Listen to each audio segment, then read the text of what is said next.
Welcome, friends, to this second day of our workshop here and for the Bandara celebration.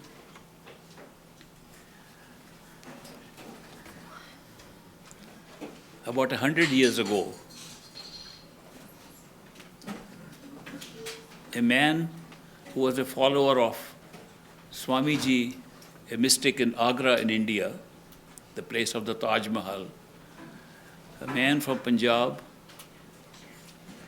who followed that master, came to his own province, own state of Punjab, and stood on the bank of a river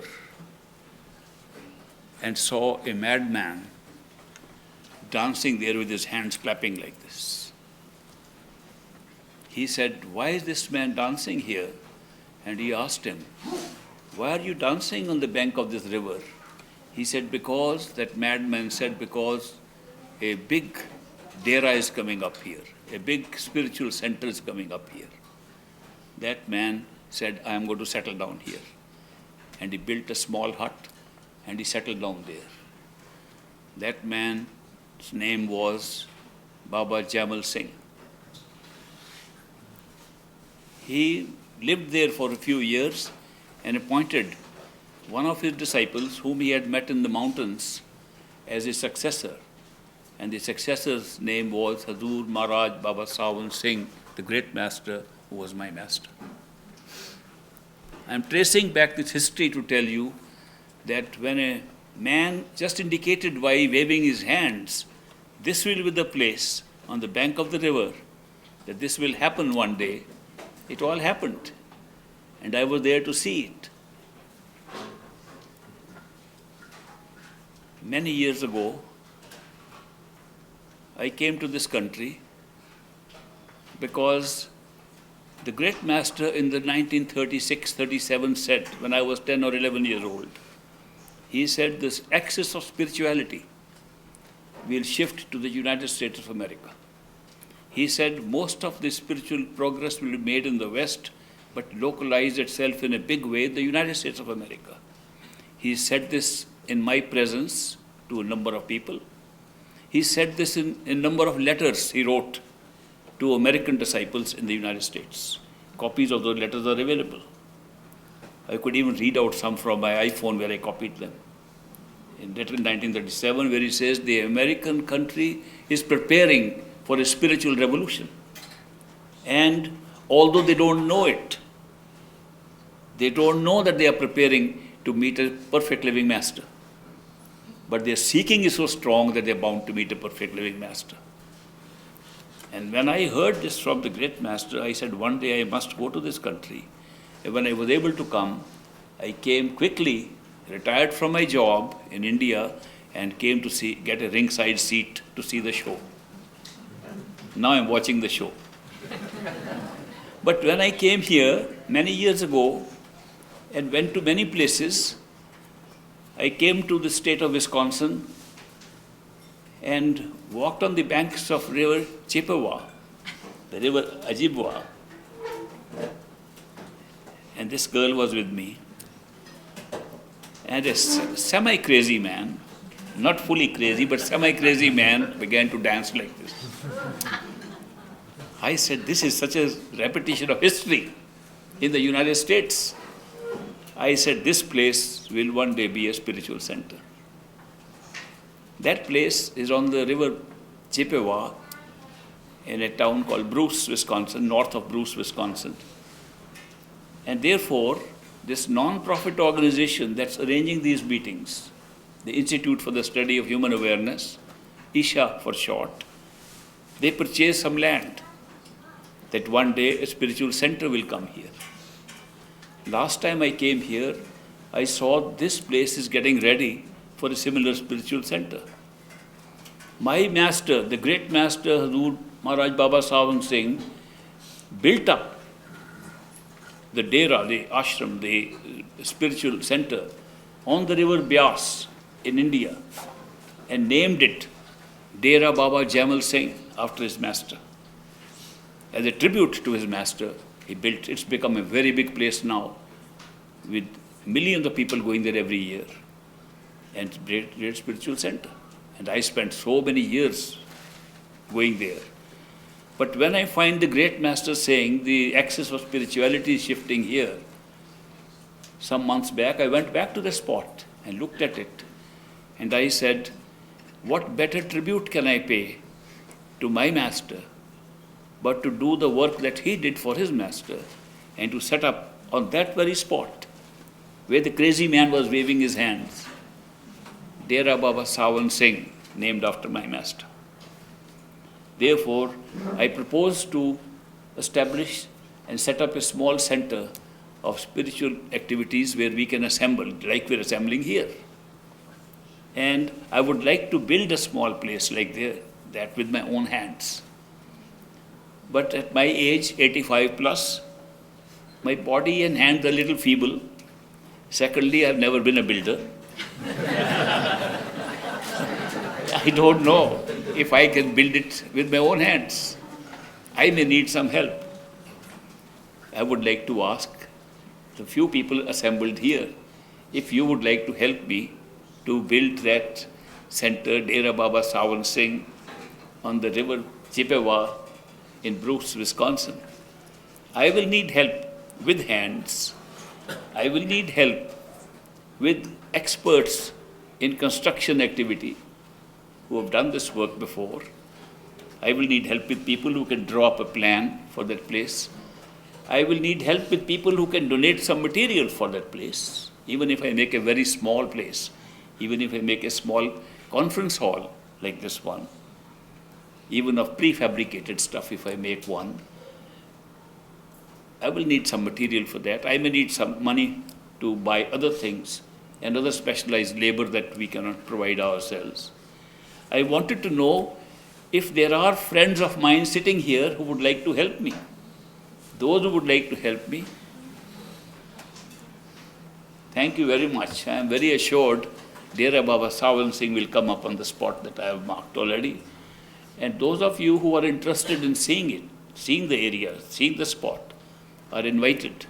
After the Bandara tomorrow, I will make a formal announcement, getting your support already with so many hands showing up. I will make an announcement on Bandara Day, Great Master's Bandara tomorrow, that we are going to set up Dera Baba Sawan Singh in the United States, according to his predictions, about the shift of big real spiritual movement into this, where several masters will come to guide the seekers of this country down at that place. I can foresee it already. And therefore, if you want to join me after Bandara, if you're staying on here and would like to come, we can do a little work looking at the land and pulling out a few weeds and symbolically preparing it for the work to be done. How many of you are staying on till the 3rd of April morning to be able to come there? Thank you very much. Thank you.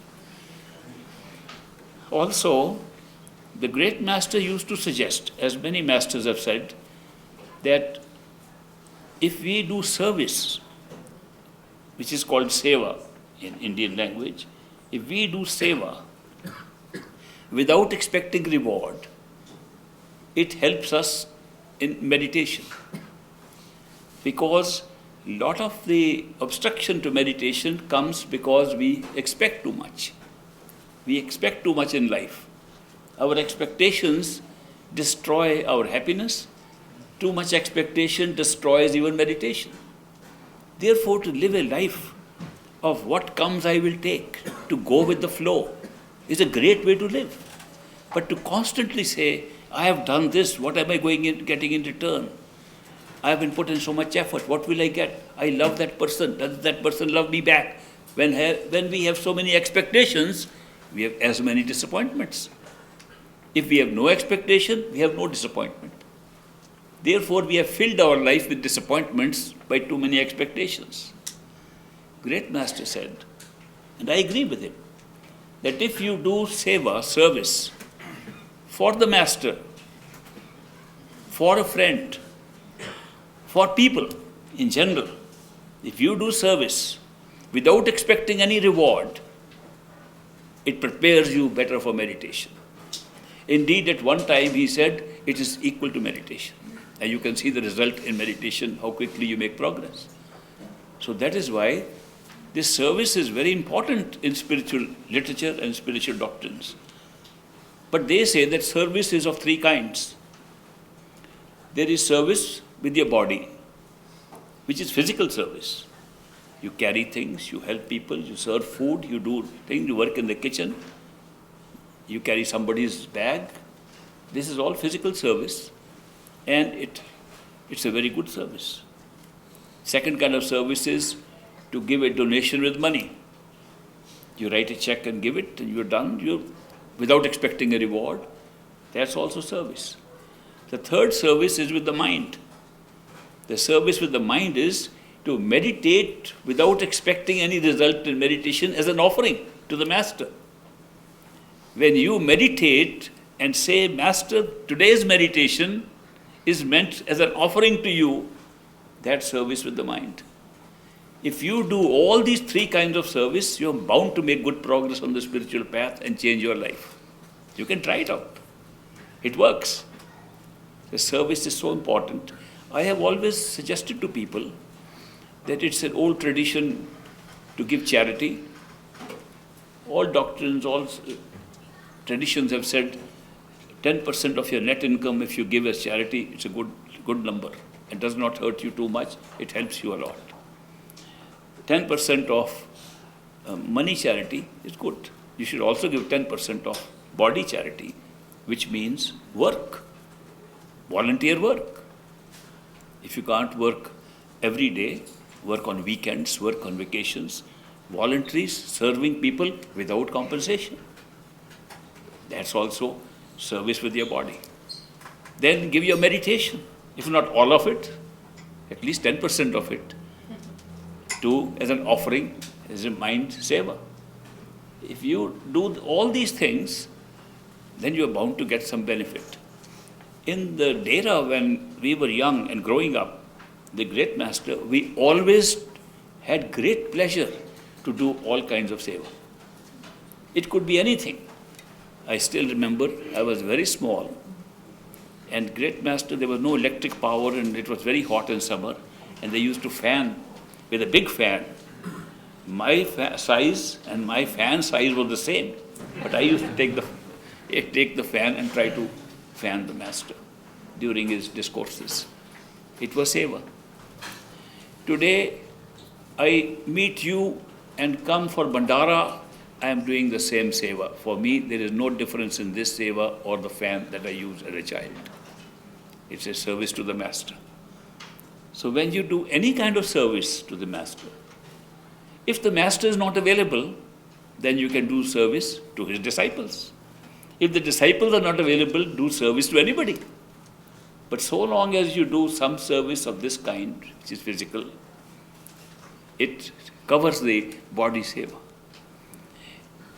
In the good old days, in the Dera, we used to have what was called mitti seva, dirt seva. Mitti seva meant you work on the ground.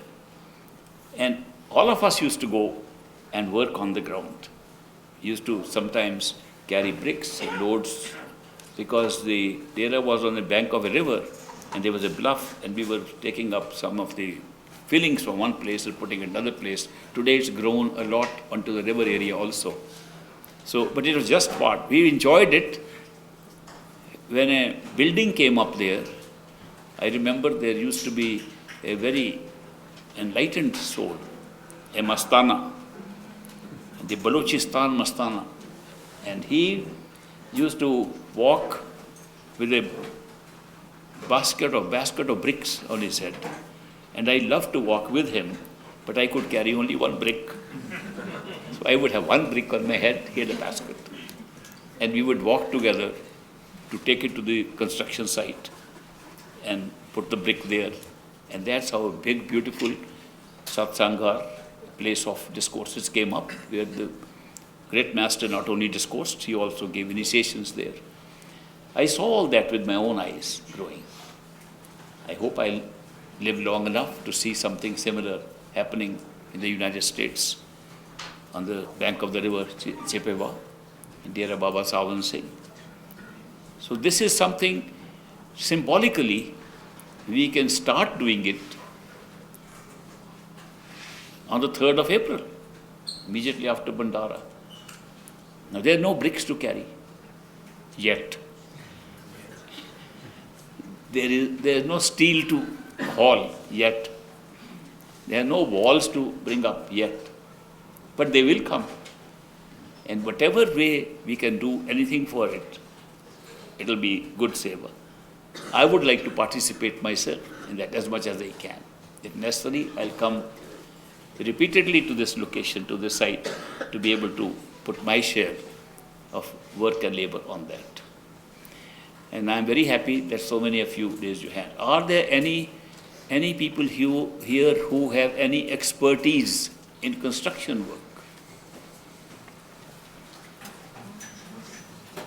Wow, we have plenty.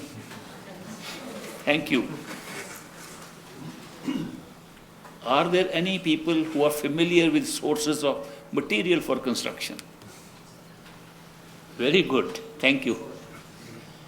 Are there any people who can donate funds for this project? Thank you very much. We have everything in plenty already.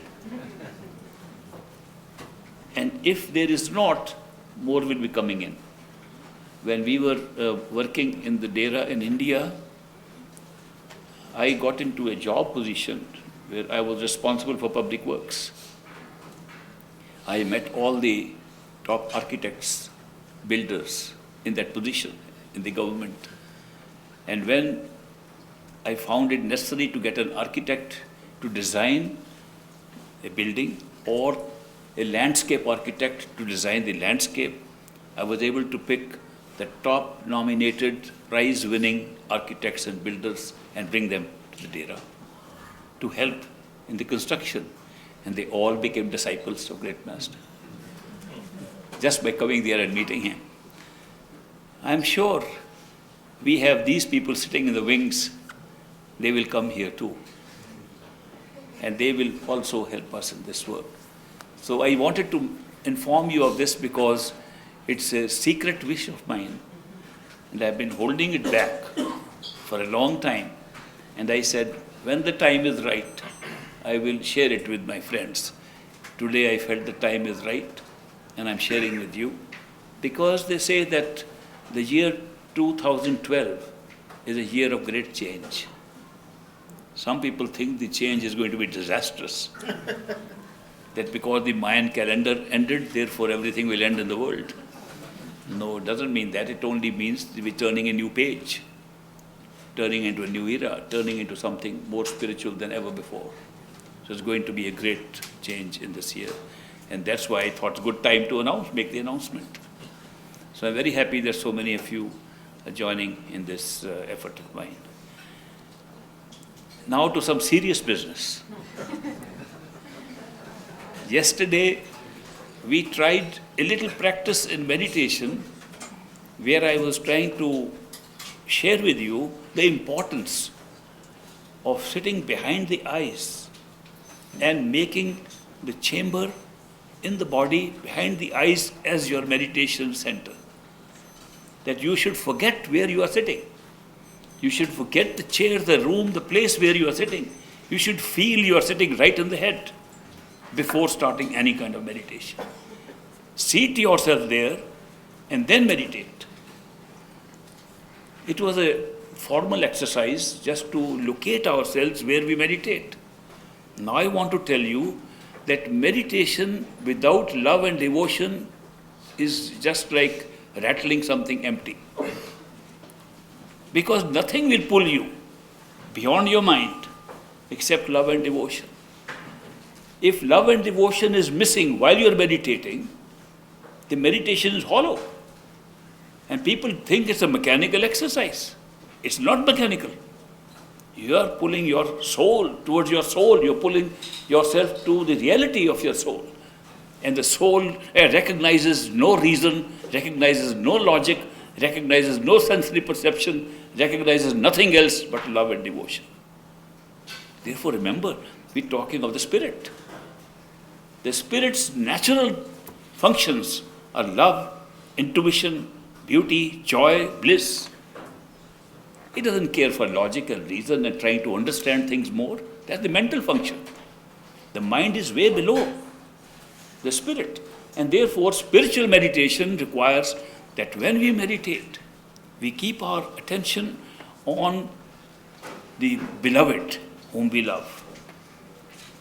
If we have a master, there is no better model for us, because a master gives us an actual experience of unconditional love.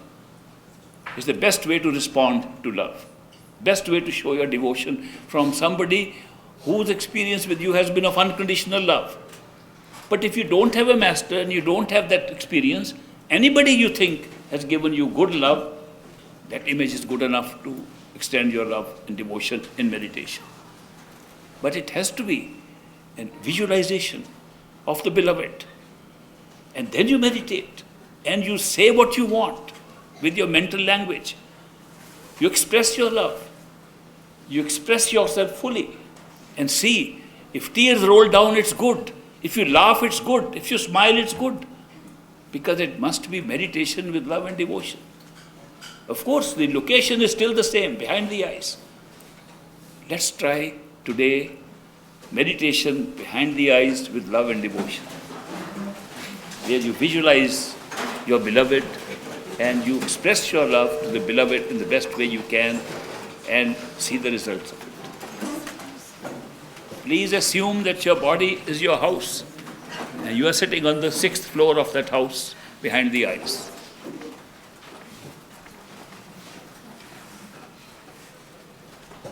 First, establish yourself in the meditation chamber behind the eyes, then visualize your beloved, then start any kind of meditation you want, including Simran, listening to the sound, or conversation with the master.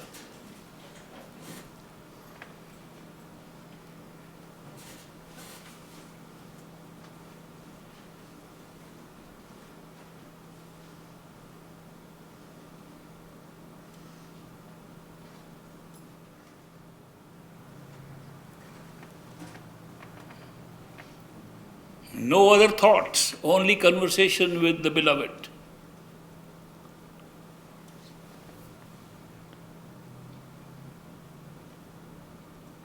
Stay in the center, don't go out.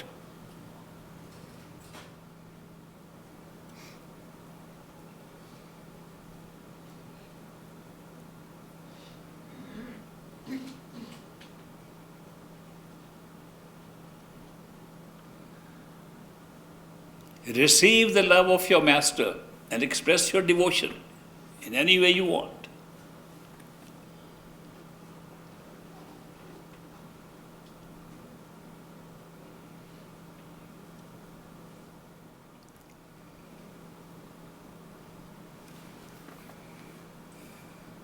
Keep your eyes closed till I count 5.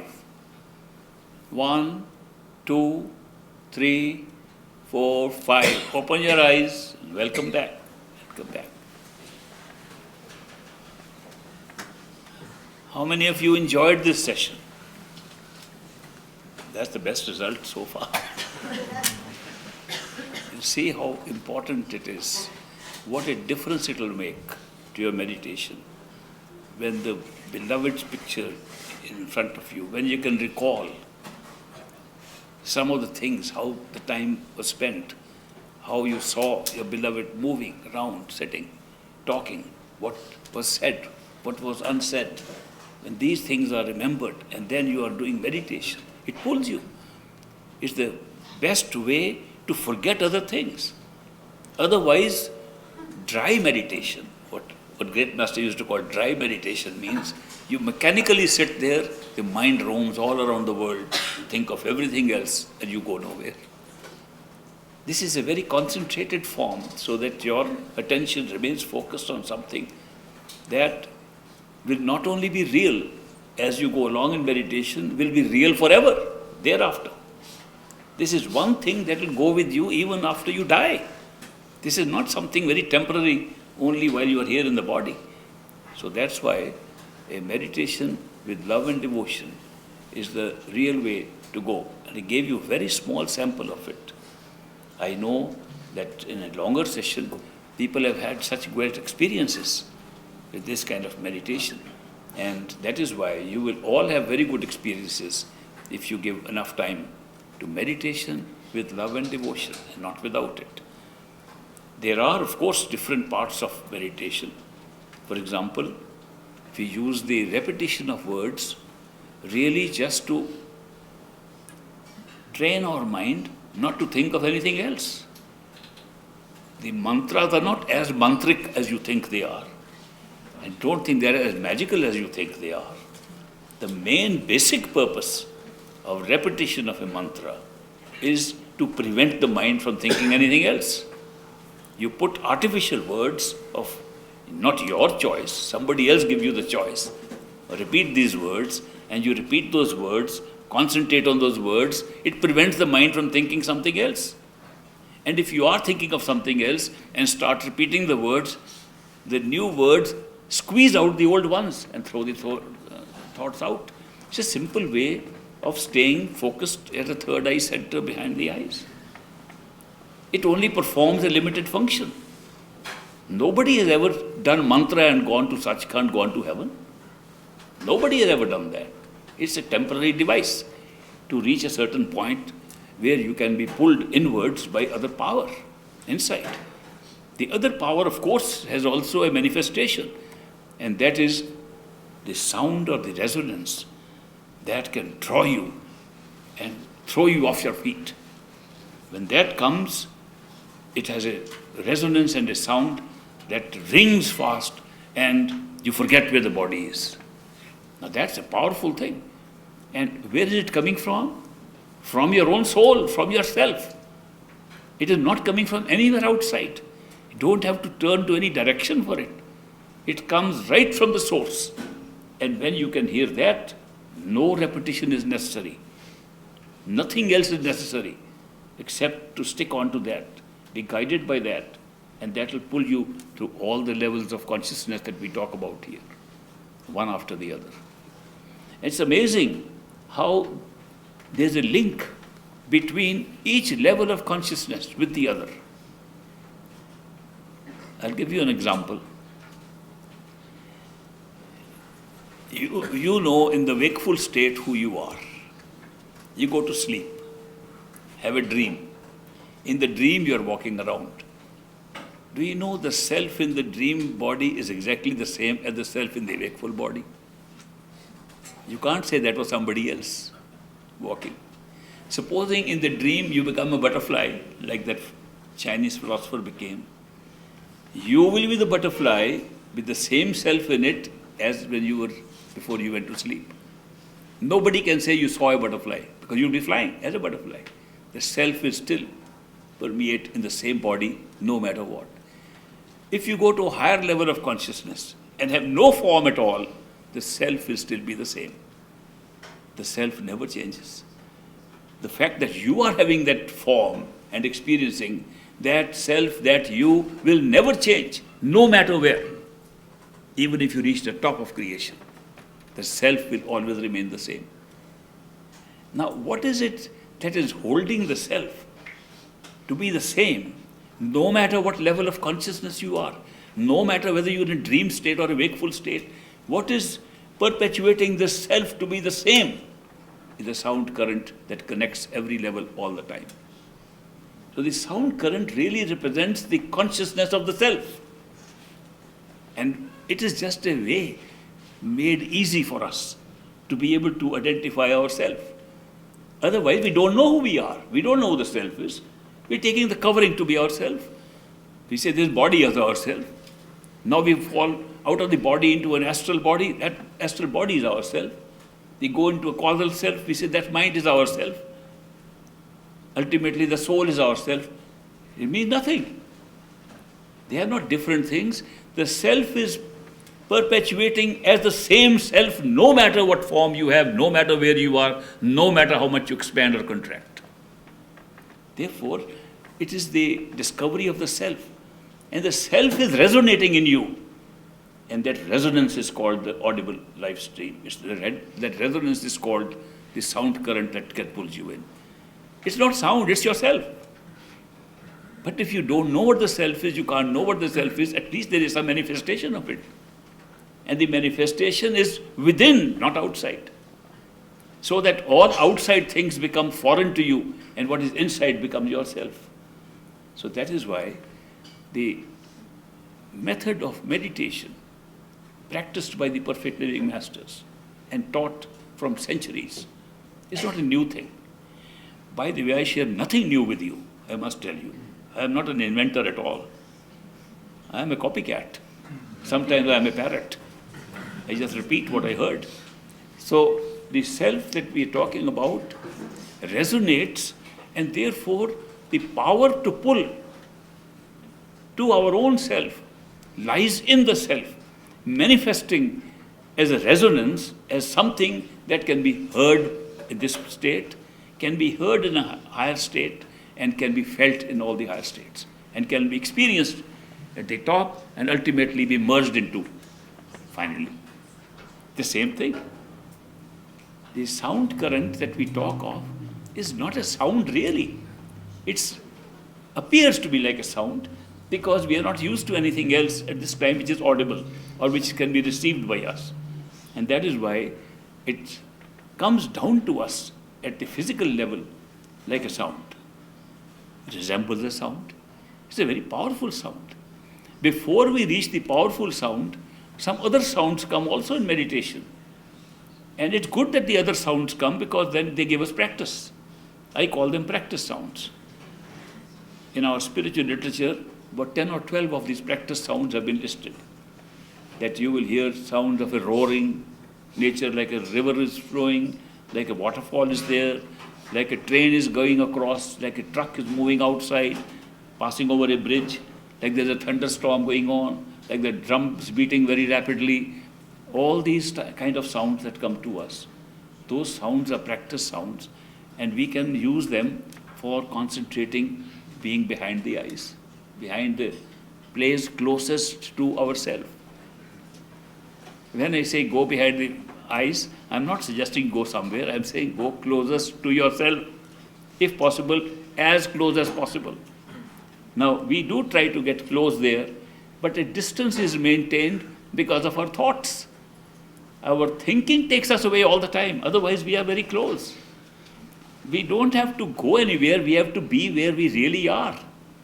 And the difficulty is that we are not where we are. People are so much used to travel, either physically or with their minds, that we think for anything to be done, we have to travel. We don't realize that to get success in spiritual meditation, you have to stop all travel, physical and mental. If you stop going anywhere, you'll be where you are. You'll find yourself.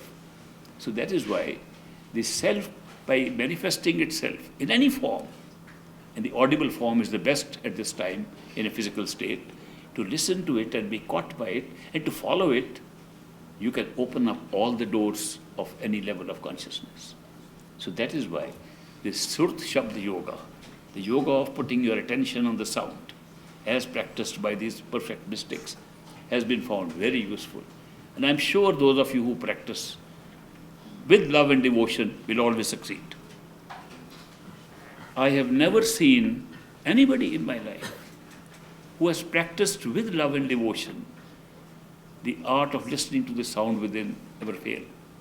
But I have seen thousands of people who did their meditation mechanically, thinking it's just a physical exercise to put your body in a certain position and to repeat certain words mechanically with your tongue, sometimes partly with your mind and partly with your tongue, and think you are meditating, you're getting something. They got nowhere. They spent years, they spent a whole life doing this. There was a friend of mine, a colleague, initiated by great master.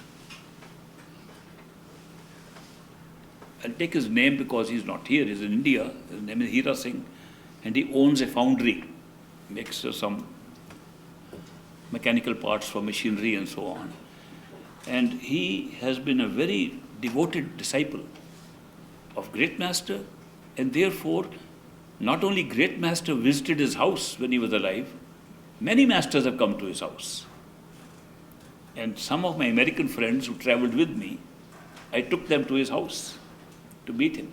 Actually, I went to meet a master who was visiting him and giving a discourse there.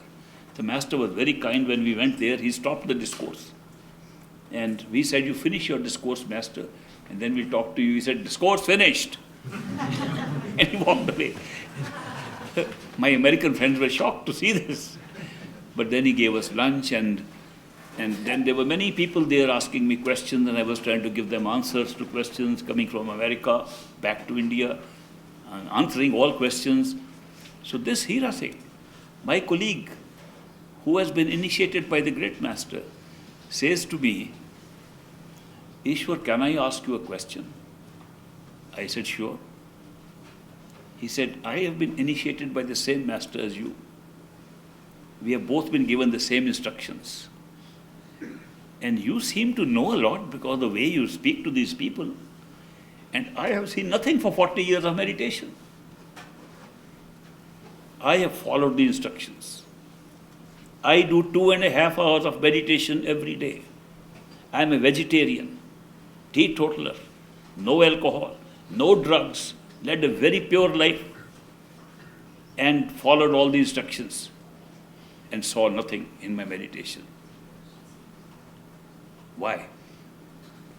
I said, "If this happened, supposing you were a student in a college or in a school, and something like this happened, you would ask your teacher. If something like this happened, and you have not only great master to ask, you have so many other masters coming to your house, why didn't you ask them?"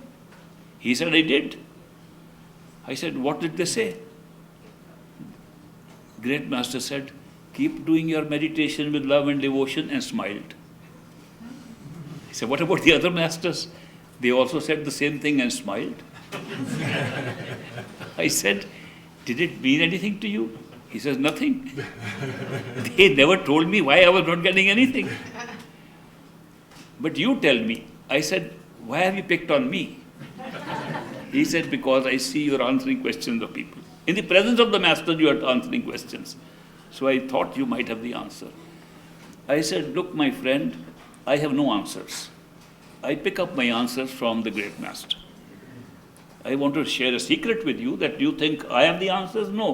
I have to go talk to my master with whom I have a communication. I sit in the same chat room with him, so I can chat with him and ask him a question and give you an answer. That's how I do it. So if you have a question, I will have to go to my master to get you the answer." He said, "Can you do it now?" I said, "No, he's busy, I am busy." It takes time.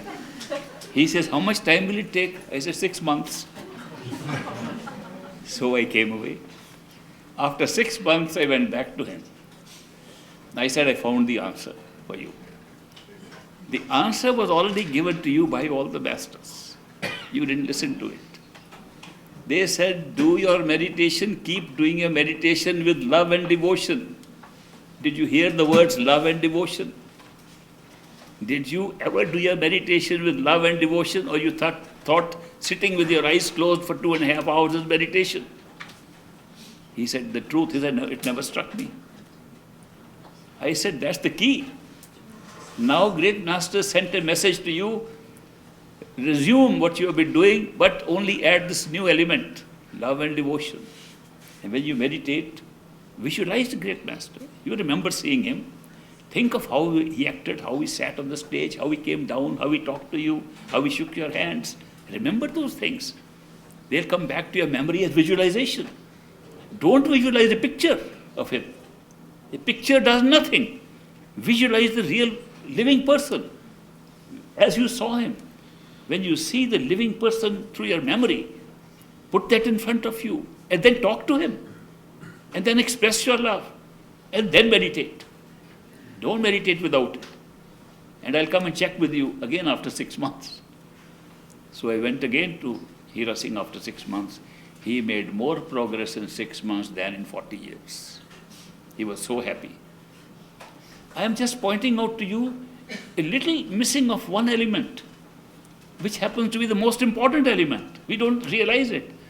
Somehow we think that meditation is a mechanical exercise to use words, mantra, body, closing eyes. That's not meditation at all. Even holding beads in your hands and moving them, repeating words like a parrot, leads you nowhere. It has to be a visualization of the beloved. It's the love that pulls you. Nothing else can pull you like that. The mechanical exercise is only good for your body, and maybe it can help your mind to a little extent, but it never helps you spiritually. For spiritually, you must do what the spirit needs. The spirit does not need your logic. The spirit does not need your books. The spirit does not need your understanding. The spirit needs your love and devotion. That's the basic bottom line of spirituality. Somebody asked me to write a chapter in his book. He said, I'm writing a book on spiritual path. I want you to contribute to it. I said, well, my chapter is going to be very small because I don't have too much writing ability. So it will be small. He said, what will you just write a few pages? I said, I don't think I can write many pages. He said, but one page. It'll be a small page. Or just a few sentences. Oh no, that's too much. It has to be very small. Just one sentence. I said, maybe even a very short one. How much? I said, one word. Love. Period. You want to understand spirituality? Understand love. You understood spirituality.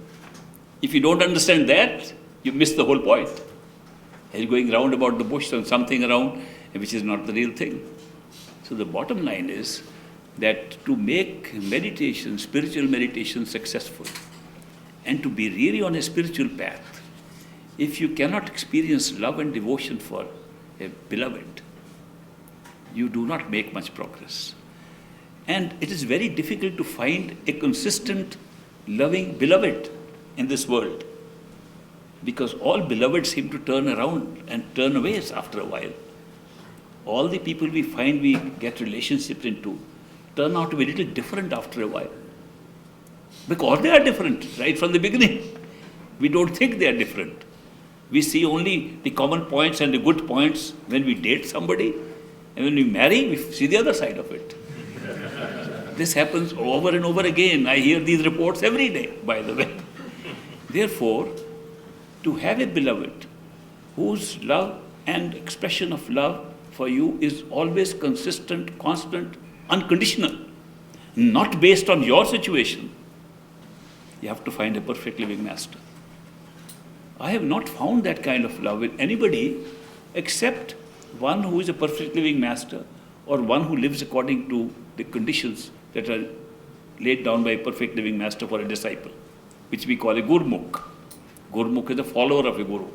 One who follows a guru, or a guru himself, a perfect master. His love is unconditional because there is no judgment involved in it. Most people judge people all the time, and judgment foils your love and devotion. Therefore, to be totally non-judgmental and then have love because you see the soul of a person, and that kind of unconditional love is not easy to find. But it does exist in these perfect living masters. And if we are lucky to find one, a perfect living master, or he has found us and we get initiated, we have a very good point, focal point, to express our love and devotion during meditation. Sometimes I think one of the biggest advantages of getting initiated by a perfect living master is that you find a beloved to help you in your meditation through love and devotion. Otherwise, you have hardly anybody. It's only your ego running around. Don't forget, when we have the I so strong, and you have to say, I love you, there is a basic problem there. The problem is the I is coming ahead of you. And when the I comes ahead of you, it expects a return. Expectancy is built into a person who says, I do this for you, I love you, I can. Whenever the I comes up so heavy before you, it will not last. And I hear every day people saying, I love you, I love you, I love you. Then the other person says, but I don't. Then I also hate you. What happened to this? What happened to this constant repetition? This constant repetition, the expectancy of you doing the same thing is built into the statement that I love you. If you don't love me, then I won't love you anymore. That's not the kind of love we are talking about. We are talking of unconditional love, where the judgment does not exist. I can tell you, a perfect living master loves you, whether you love him or not. If you love him, very good. If you don't love him, very good. If you hate him, very good. If you kill him, very good. He will still love you the same way. That's the quality of unconditional love. You don't find it very easily, but you'll always find it in a perfect living master. Because he has reached a point where he does not see you as someone different from him. He has reached a point where he finds that you are a common totality of consciousness. There's no separation at all. He does not see the separation. He sees that present state of consciousness is in a different state, otherwise we are the same. When you see like that, you can't have but unconditional love. And that is the real reason. So therefore, it's a great advantage to have a perfect living master as the nodal point or a beloved, where you can express your unconditional love and make your meditation successful. Now, I have been sharing these thoughts with you and sharing little bit of snippets of meditation with you. These are just examples. You must practice this when you go away. Don't think that this is only meant for a bandara or a meditation workshop. You come here and meditate, then you go home and wait for the next meditation workshop. These require a continuous practice. And people say, I can't practice that long. I always tell them, do not practice too long, practice 1 minute. Can you do 1 minute? Oh, 1 minute is easy. Okay, do 1 minute of meditation today, make it 2 minutes tomorrow. Then make it 3 minutes. And if 3 minutes is too much, come back to 2 minutes. And then make it 3 minutes. And make it 5 next time. Gradually increase it. And when you start enjoying meditation, you will not even know 2 hours will pass and you will think 5 minutes have passed. And when you are not enjoying meditation, every 5 minutes will look like 2.5 hours. I was invited by a satsangi, a follower of a master in California many years ago, and I became his house guest and stayed with him. And he was not only a follower, he was also representing the master. And so he was in high position in the hierarchy of that group. So I felt very humbled that I was staying with such a man. And he said, Ishwar, you are welcome, you are an old satsangi, a great master. Tomorrow morning we will meditate together. I wanted a real good night's rest actually. But he said 3 o'clock, we will be up. And he had his alarm clock ready. So just for the sake of appearances, I said I have to get up in the morning. And I got up at 3 o'clock in the morning and sat with him. And we both sat. And he sat more rigorously, more upright. I was a little slumped. But I was curious that this man is in high position in this spiritual hierarchy of that group, and he is meditating. Looks like he's very happy, must be smiling. But when I opened the corner of my eye, he was very serious. I thought when one meditates and remembers the master, smile comes automatically on the face. And I noticed that I feel like smiling, sometimes laughing in the middle of meditation when I'm talking to the master. This man was very serious. So from time to time, I would keep an corner of my eye on him instead of meditating myself. Every now and then I found he would open his eyes slowly like this and look at his watch. After every little while, because I looked at him more often, every little while he would look at his watch.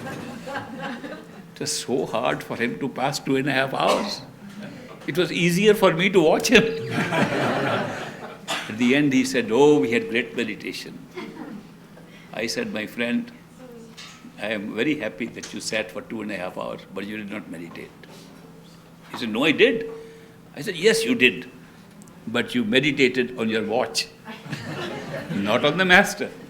So you see, if meditation is dry, boring, not successful. You can't pass 10 minutes even.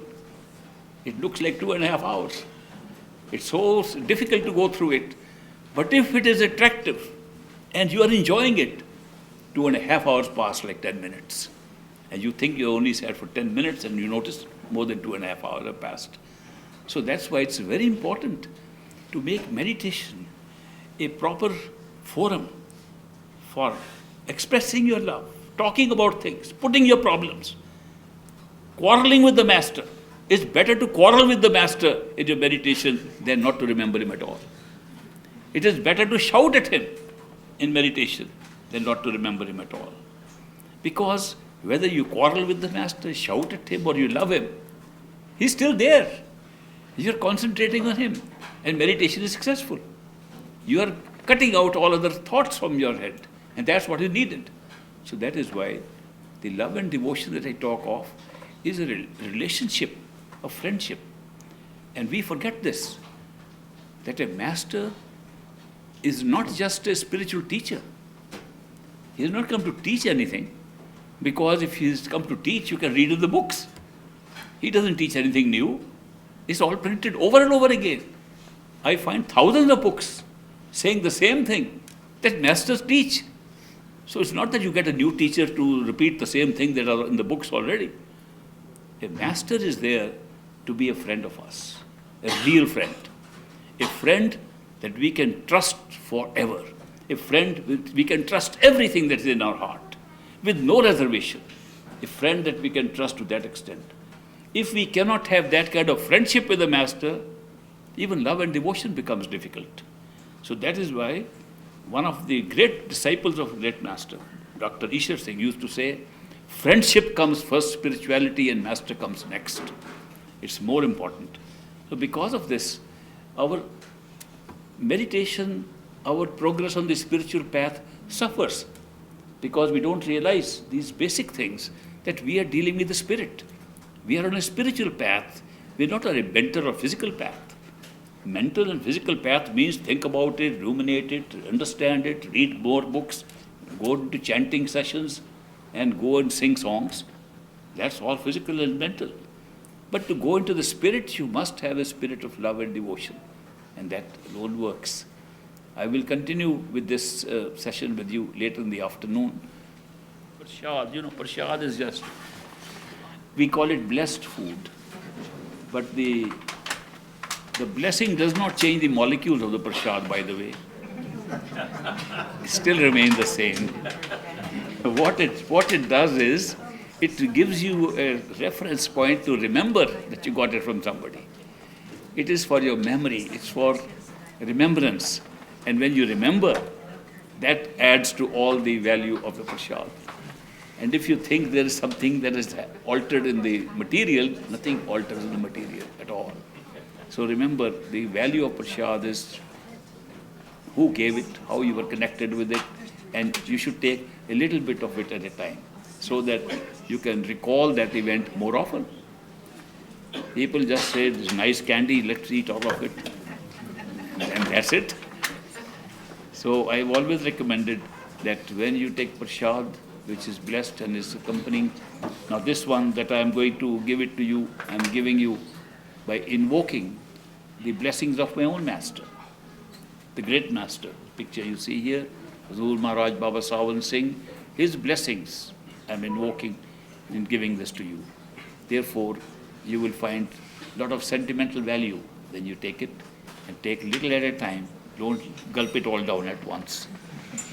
And if you extend it over time, more valuable.